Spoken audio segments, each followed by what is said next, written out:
நம்மளோட வீட்டில் எப்போவுமே செல்வ வளம் மகாலட்சுமியோட அம்சம் தங்கறதுக்கு உண்டான ஒரு சின்ன ரெமெடி சொல்கிறேன். இதை வந்து வீட்டில் இருக்க ஒவ்வொரு லேடிஸும் 100% ஃபாலோ பண்ண முடியும். கண்டிப்பாக பண்ணி தான் பாருங்களேன், சேஞ்சஸ் பாருங்கள். அதாவது நம்ம வீட்டில் வந்து எப்போவுமே இல்லைன்னு சொல்லக்கூடாது. அந்த இல்லைன்னு சொல்லக்கூடாதுல ஃபஸ்ட் விஷயம் வந்து உப்பும் அரிசியும். ஸோ நீங்கள் உப்பு வந்து எப்போவுமே நம்ம வீட்டில் நிறைஞ்சிருக்கணும். நீங்கள் எப்போ வந்து உப்பு கடையில் வாங்குனீங்க அப்படின்னாலும் வெள்ளிக்கிழமை அன்னைக்கு சுக்கிரஹோரையில் வாங்குங்க. ஸோ அந்த மாதிரி ஒரு டைம் வாங்கிட்டு 2 பாட்டில் வச்சுக்கோங்க. இது கண்ணாடி பாட்டிலாக இருந்தாலும் ஓகே, எதுனாலும் ஓகே, கல்லுப்பு தூளுப்பு எதுனாலும் ஓகே. 2 பாட்டிலில் உப்பை நிரப்பி வச்சுட்டு ஒரு பாட்டிலோட உப்பை யூஸ் பண்ணாதீங்க.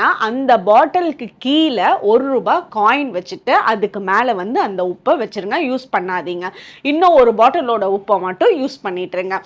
இந்த பாட்டிலோட உப்பு தீந்ததுக்கு அப்புறமா அந்த ₹1 காயினை எடுத்து நீங்கள் உங்களோட வீட்டில் லக்ஷ்மி பூஜை பண்ணிட்டு அந்த காயினை திருப்பி வந்து இன்னொரு பாட்டில் புதுசாக உப்பு இருக்குல்ல, அதில் கீழே வந்து வச்சிருங்க. இன்னொரு பாட்டில் உப்பை யூஸ் பண்ண மாற்றிக்கோங்க. ஸோ அந்த மாதிரி இந்த 2 பாட்டில்லையுமே வந்து உப்பு எப்பவும் நிறைஞ்சிருக்கணும். யூஸ் பண்ணாத உப்புக்கு கீழே ₹1 காயின் வச்சிருக்கணும். அந்த காயினை மந்த்லி ஒன்ஸ் அது நீங்கள் லக்ஷ்மி பூஜை பண்ணி ஸ்ரீம் சாண்டிங் பண்ணி உங்களோட வீட்டு பூஜை அறையில் வச்சு பூஜை பண்ணிட்டு அதுக்கப்புறம் கொண்டு கிச்சனில் இந்த உப்புக்கு கீழே வைங்க. அந்த வீட்டில் என்னைக்குமே எந்த பொருளுமே இல்லை அப்படின்ற வார்த்தையே வராது. நல்ல செல்வ வளம் பெருகவும் செய்யும். தேங்க்யூ.